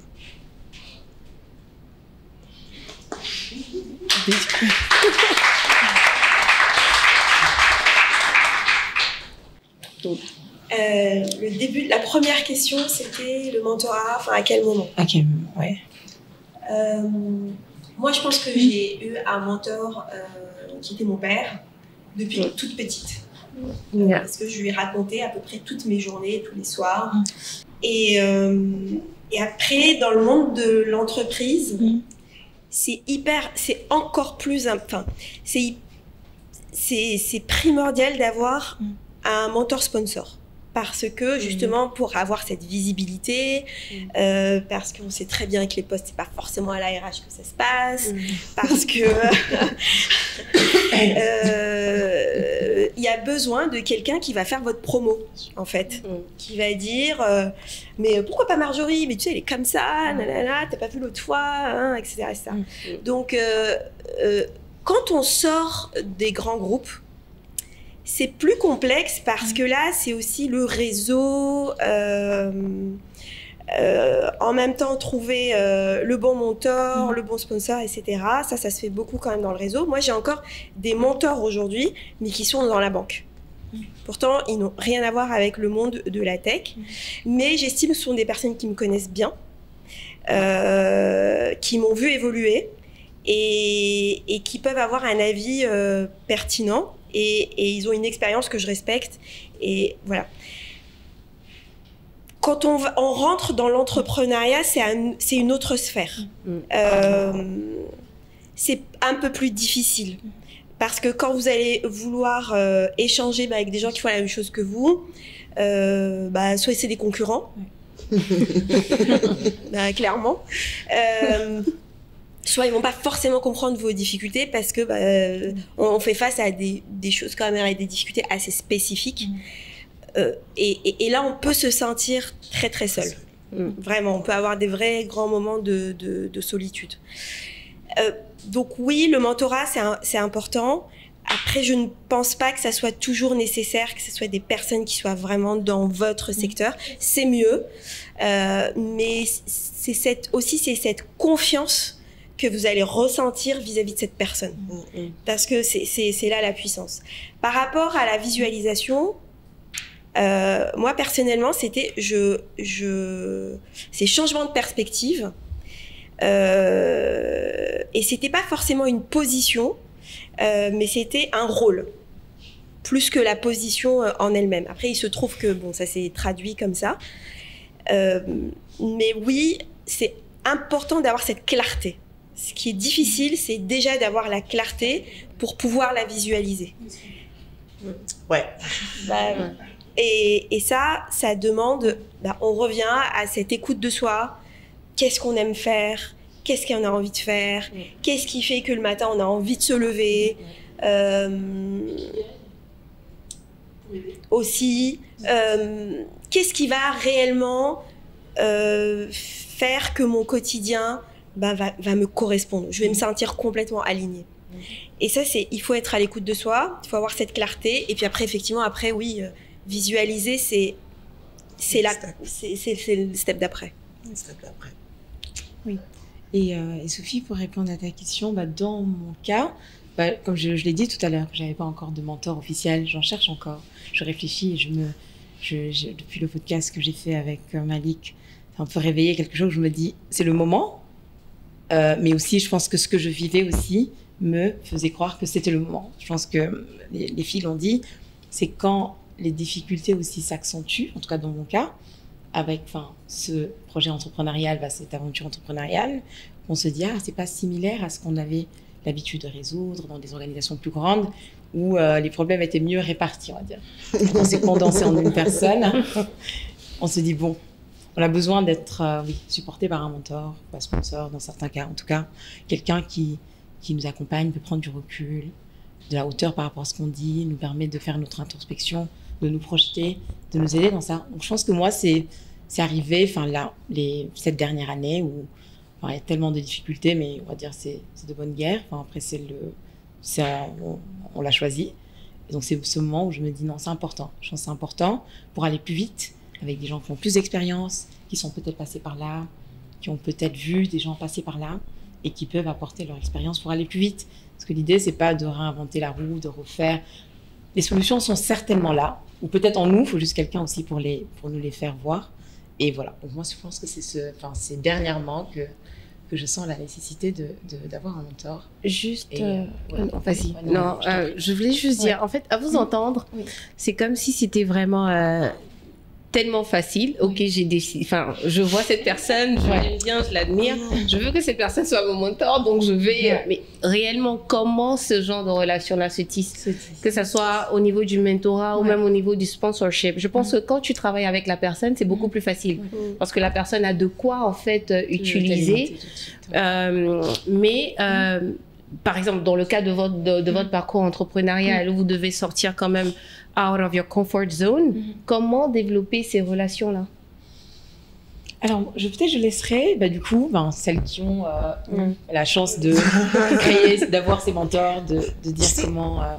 Avant de répondre à ça, je veux juste qu'on fasse bien la distinction. Un coach, c'est quelqu'un qui vous donne des outils, des choses bien pratiques, des outils à mettre en place. Un mentor, c'est quelqu'un qui va vous poser les bonnes questions, qui vont vous permettre de vous interroger et de définir whatever. Parce qu'on va avoir un mentor pour plein de choses. C'est pas que pour sa carrière.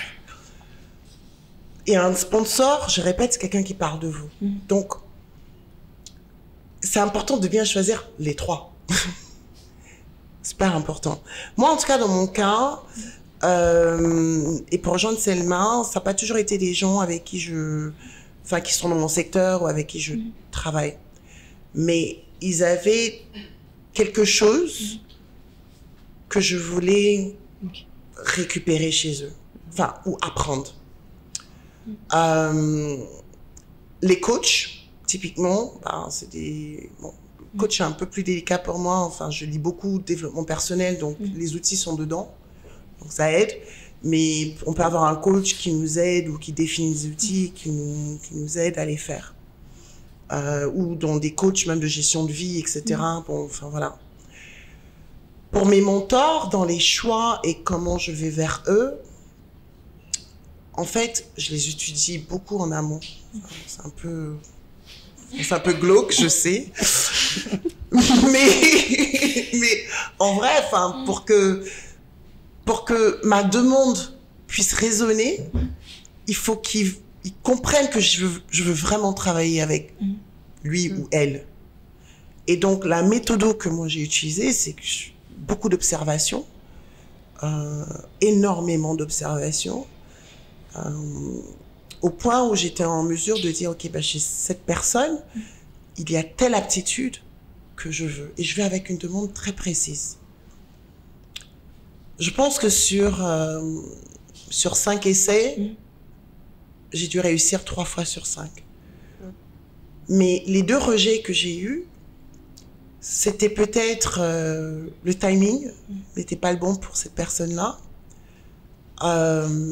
C'était aussi peut-être la volonté. Enfin, voilà.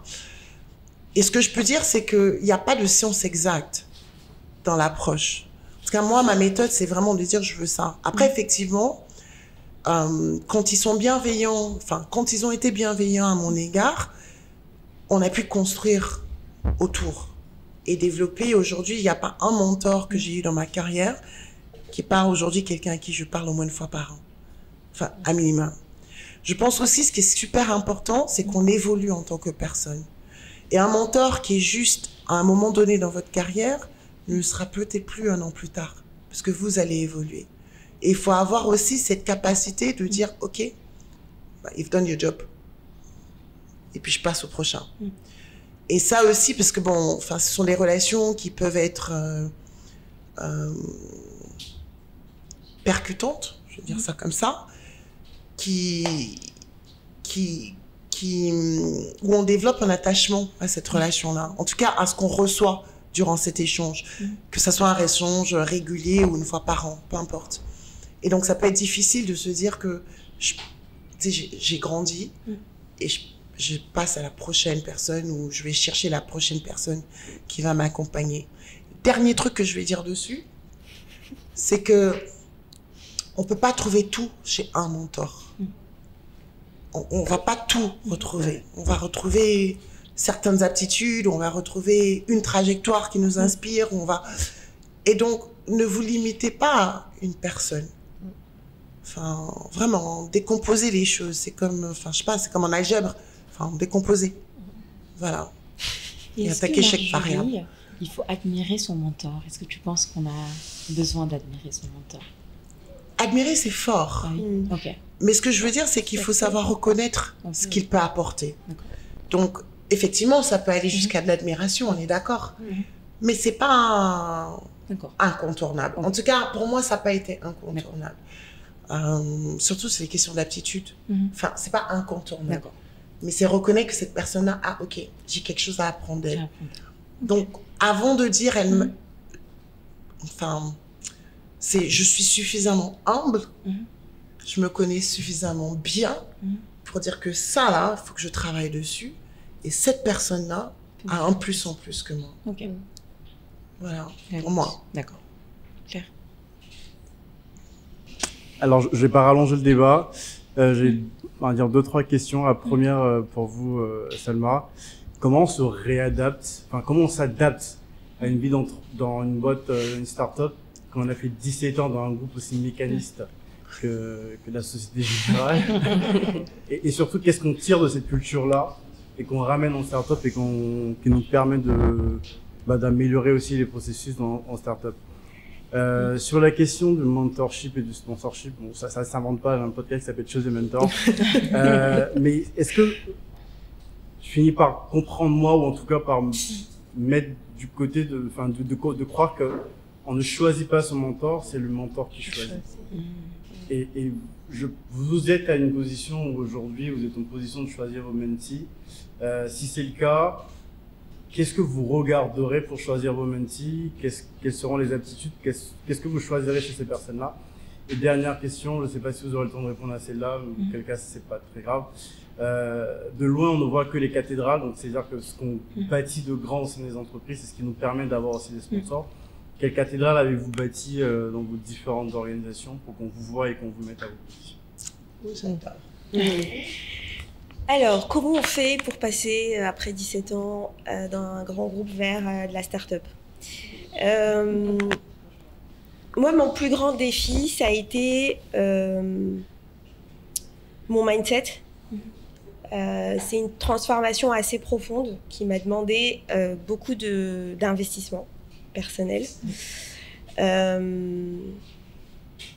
Et je reviens encore à cet équilibre de comment mettre de la structure, mais pas trop quand même, parce que l'agilité, c'est quand même le levier principal d'une start-up. Ça a été un vrai travail vraiment de mindset.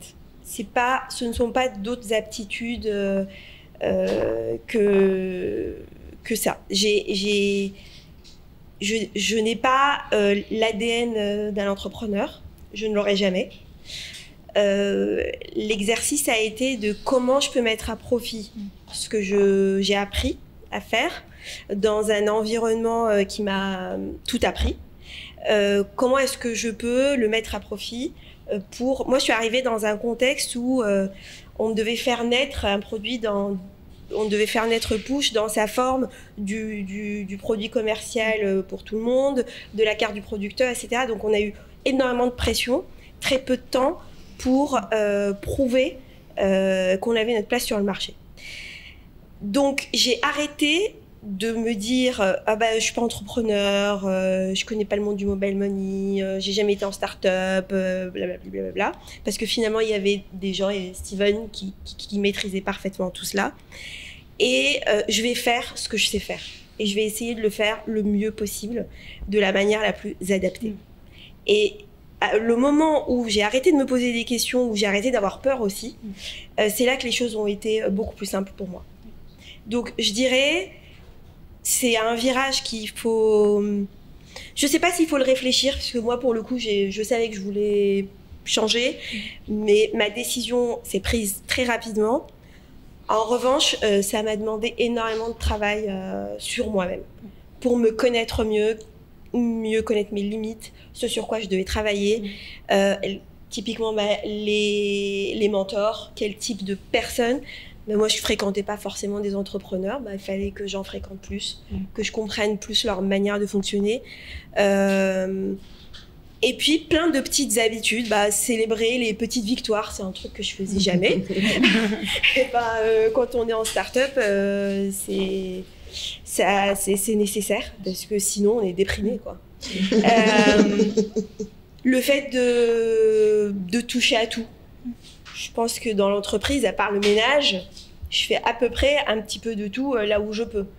Et alors que quand on est dans un grand groupe, y a des équipes pour faire à peu près tout. L'autre difficulté, c'était il y a un cadre dans un grand groupe. On peut très difficilement se planter. En tout cas, on ne peut pas couler un groupe. Dans une start-up, il y a cette pression de se dire j'ai pas le droit à l'erreur, en gros. Et ça, ça m'a empêché de dormir, souvent. Mais on s'y fait après. Avec le temps, on s'y fait. Et puis les choses évoluent. C'est un contexte où ça va extrêmement vite.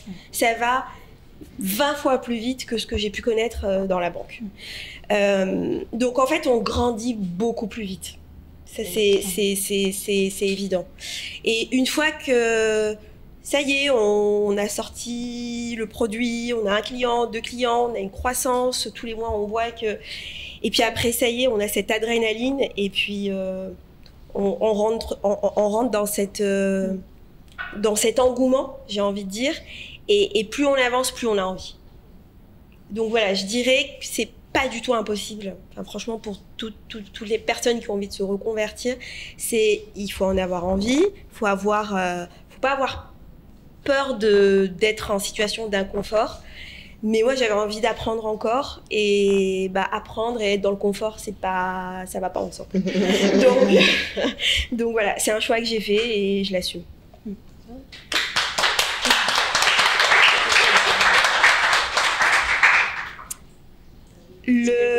L'autre partie de la question, c'est quelle cathédrale Comment choisir ta mentee?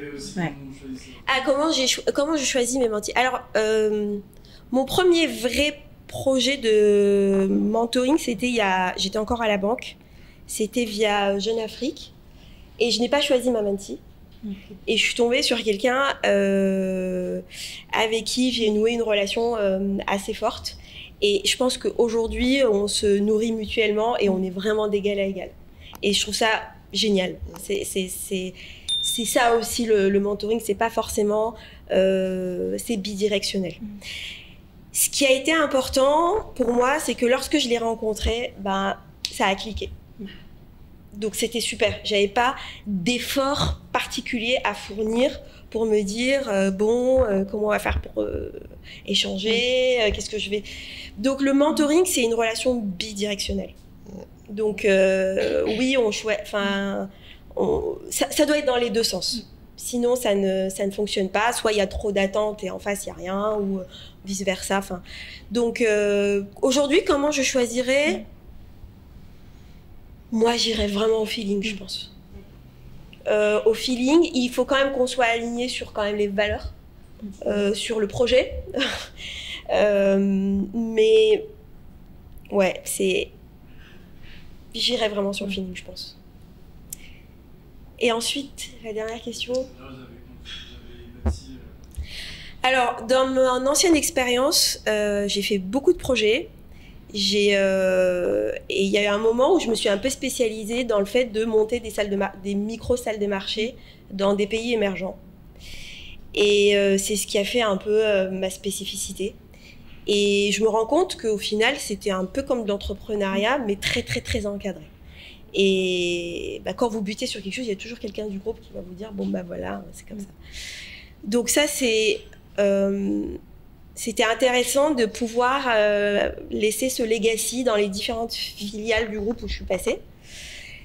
Et aujourd'hui, je peux pas dire que j'ai bâti parce qu'on a encore... déjà, c'est pas moi, c'est toute l'entreprise. Aujourd'hui, on est quasi une centaine. Des gens étaient là avant moi. Et qu'on est au tout début, comme le disait Panda, on est encore au tout début. On a des projets ambitieux, on y croit, c'est ce qui nous anime tous. Et voilà, j'ai juste la conviction d'y arriver. Mais je peux pas considérer aujourd'hui que c'est fait. Non, la route est encore longue. On va juste laisser peut-être, je sais pas, Panda ou Panda, vas-y. J'ai beaucoup de mentis-femmes maintenant que j'y pense. Mais bon, je pense que là encore, c'est la sélection un peu naturelle de beaucoup de gens qui me ressemblent, donc des femmes. Donc c'est beaucoup de potentiel. La personne a un potentiel que je détecte et je me dis il y a quelque chose à aller unlock et à aller chercher plus loin. Et c'est beaucoup, les traits de caractère, c'est des femmes surtout très courageuses et très bosseuses. Moi, j'ai beaucoup d'admiration pour les gens vraiment bosseurs, travailleurs, qui ont ce courage-là de bosser. Et du coup, c'est beaucoup de mentis comme ça que j'ai, qui en veulent, courageux et qui en veulent, et avec beaucoup de potentiel, où je me dis, ces personnes peuvent faire des choses incroyables. Donc, j'ai envie d'essayer de les accompagner en toute humilité, avec mon expérience que j'ai, et voilà. Moi, je voulais juste dire aussi que peut-être que souvent aussi, c'est bien de nouer ces relations avec des personnes qui veulent même se laisser mentorer, parce que il y a des personnes qui sont pas coachables aussi, je pense. Honnêtement, moi, je vais pas donner d'exemple, mais en tout cas, je sais qu'il y a des personnes qui sont pas coachables, ou qui ne prennent pas forcément les feedbacks de façon objective. Donc, je pense que ça aussi, ça doit jouer dans la balance un peu. Très ça. C'est vrai, non? C'est pas faux. Effectivement, il y en a, c'est plus difficile. Enfin, je dirais pas qu'ils sont pas coachables, mais plus difficile en tout cas. Faut plus de courage pour les accompagner, mais oui. Et pour répondre à la cathédrale, parce que du coup, Malik, quand tu as posé la question, je me suis dit, mais moi, qu'est-ce que j'ai bâti? Et en écoutant cette image, je me suis dit, en fait, peut-être c'est ça que j'ai bâti. Juste réussir à montrer l'exemple de courage et de résilience dans des environnements difficiles. Parce que c'est ainsi, ouais, on a fait nos évaluations un peu tard, c'est pas bien de le dire comme ça. Je suis en train de faire les entretiens annuels d'évaluation de gens pour 2023. Et les feedbacks qui reviennent, c'est les gens ont tenu parce qu'ils m'ont vu tenir et ils savent que c'est très difficile. Donc me dire, venir chaque jour, sourire aux gens, et c'est des vrais sourires, pas des faux. Quelque part, nous aussi, ça nous motive et ça nous oblige à rester courageux, stoïque face à la mission, parce que c'est ce que tu montres. Et peut-être, si j'ai réussi à bâtir quelque chose, c'est ça. Montrer beaucoup de résilience et résilience en fait, en réalité, et y croire. Et se dire toujours, on ne sauve pas des vies, mais quand même, ce qu'on fait, c'est suffisamment cool pour qu'on se donne à fond dans la mission et me dire, si demain, je ne suis pas là, je suis sûre qu'ils vont garder ce courage-là de continuer dans la difficulté parce que nos organisations sont trop difficiles. On a trop de problèmes. Et voilà. Donc, peut-être c'est ça, dans la cathédrale que j'ai réussi à bâtir. Si j'y pense, parce que j'y avais pas pensé. En écoutant Selma, je me suis dit, OK, peut-être c'est ça que j'ai réussi à faire. Et... C'est énorme. C'est très bien. C'est énorme. Est-ce que une dernière question, peut-être on a le temps, je sais pas. Ok, bon, une avant-dernière apparemment. Donc, bonsoir les dames, merci énormément pour votre intervention. Et en fait, ma question est beaucoup plus tournée sur le mentorat. Et je voudrais savoir, d'après vous, c'est quoi les critères pour être un bon mentor? D'après vous, pas d'après les dictionnaires ou d'après Google et tout. D'après vous, au fait, lorsque vous êtes en train de chercher un mentor, c'est quoi que vous êtes en train de regarder en premier lieu? Imaginez-vous qu'il y a des jeunes qui aimeraient vous prendre en tant que mentor. C'est quoi que vous avez de plus à les offrir, au fait? J'espère que ma question a été claire. Non, c'est clair. C'est clair, mais pour moi, elle est différente pour tout le monde. Donc, il n'y a pas de bon mentor. Il y a un bon mentor en fonction d'une situation et d'une personne et d'un contexte. J'ai envie de dire, tout le monde dans cette pièce est un bon mentor à la base. C'est vraiment ça, à mes yeux. Après, effectivement, il y a des aptitudes qui sont importantes. L'empathie. Je pense que c'est difficile d'accompagner quelqu'un si on ne sait pas se projeter dans les sujets de l'autre. L'écoute. Et l'écoute active. Et écouter surtout ce qui n'est pas dit. Donc, au-delà de ce que la personne arrive à articuler. Et puis, je pense qu'il faut avoir de la vision. Parce que on doit accompagner. On va tirer l'autre. Donc, pour moi, vraiment, ce sont plus des aptitudes qu'il faut, plus qu'autre chose. C'est des aptitudes.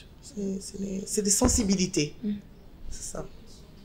Je vais juste compléter. Parce que, pour mentorer, il faut choisir un mentor aussi qui est prêt à s'engager dans le mentoring. C'est ça. Il faut qu'il ait la disponibilité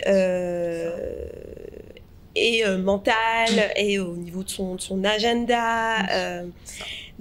Ça ne sert à rien d'aller choisir un mentor. Le meilleur mentor peut être très mauvais si c'est pas le bon timing, si c'est pas... moi, je sais qu'il y a eu des périodes dans ma vie où j'aurais pu mentorer personne parce que j'avais pas cette disponibilité. Tout simplement, j'avais pas assez d'espace à consacrer à quelqu'un d'autre. Super important. Donc, je pense que c'est un critère auquel il faut vraiment prêter attention. Parce que vous pouvez avoir une personne hyper inspirante, successful, mais si elle n'a rien à donner à ce moment-là, ça marchera pas. Dernière question, je pense.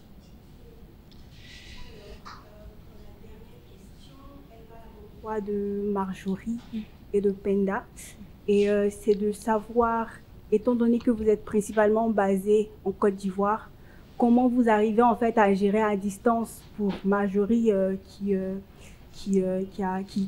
le Ghana, je pense aussi le Pakistan. comment vous arrivez à gérer vos boîtes. Et pareil aussi pour Penda, comment tu arrives à naviguer en fait ce gap-là, en fait, ces distances entre la Côte d'Ivoire et le Bénin. Bon, déjà, je suis pas majoritairement en Côte d'Ivoire. Je suis majoritairement dans l'avion.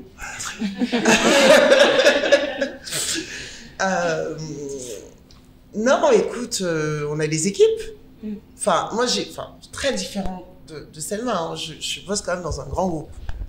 Même si on est à cheval, c'est à la fois une expérience grand groupe et une expérience entrepreneuriale. Parce que sur les marchés, on est seul. Mais il y a des gens sur le terrain, enfin, il y a les équipes. Donc, je m'appuie énormément sur mes équipes. Après, je suis dans un métier où il faut effectivement, oui, connaître le terrain. D'accord ? Mais j'ai pas besoin d'être sur le terrain pour prendre les décisions pour le marché. Donc, ça facilite. Ce serait pu un autre secteur où ça n'aurait pas été possible de faire des grands écarts géographiques. Je pense que moi, j'ai beaucoup déménagé dans ma vie. Donc, j'ai une capacité de m'adapter à mes environnements. Déjà, même le fait, tu peux m'imaginer la gymnastique intellectuelle de passer de l'anglais au français d'un col à un autre. Donc, c'est une gymnastique intellectuelle qui est assez lourde.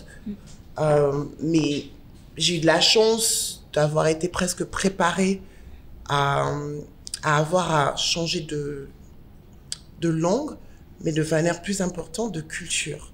Parce qu'effectivement, je gère des hommes et je gère une plateforme qui fait interagir des hommes.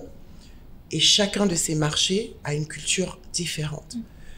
Et même si on est dans un groupe où on a tendance à vouloir ce qu'on dit scale, donc copy-paste, copier-coller ou trouver des modèles qui sont transposables, il y a quand même un véritable exercice à traduire les gens, les usages, la culture d'un marché et de trouver le modèle unique qui permet de les gérer.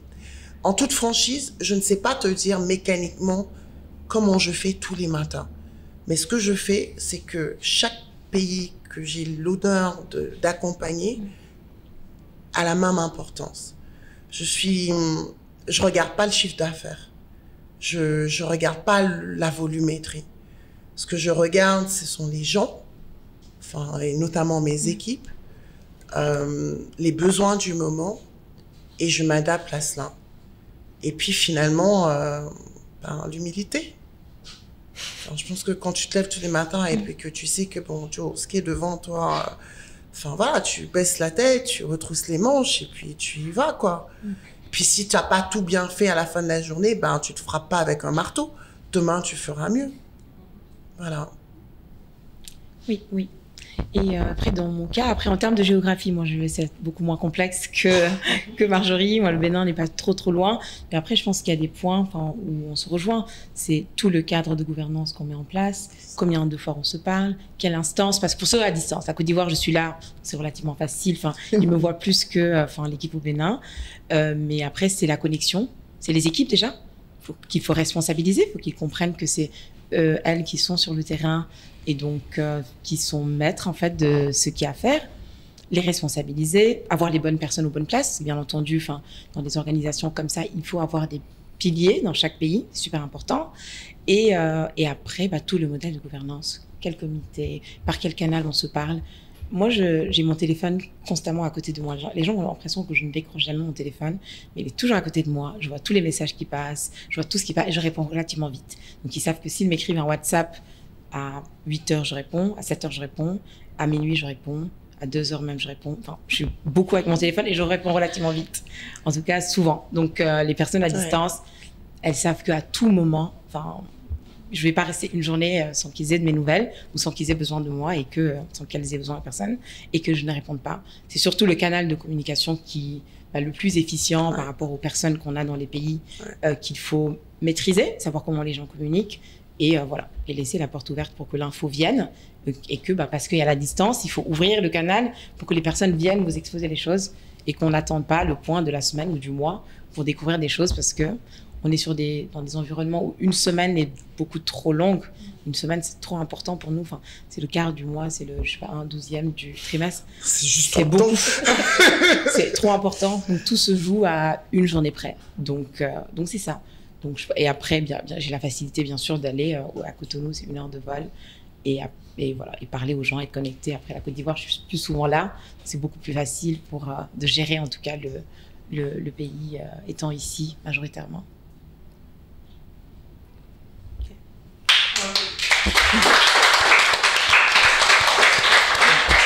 J'allais peut-être dire, est-ce qu'il y a un dernier mot de fin de chacune d'entre vous, non? Ah, on avait déjà dit. Le mot de la fin, ça serait pour celles qui veulent aller vers la tech parce qu'elles ont envie, parce qu'elles aiment ça, faut pas avoir peur, faut y aller.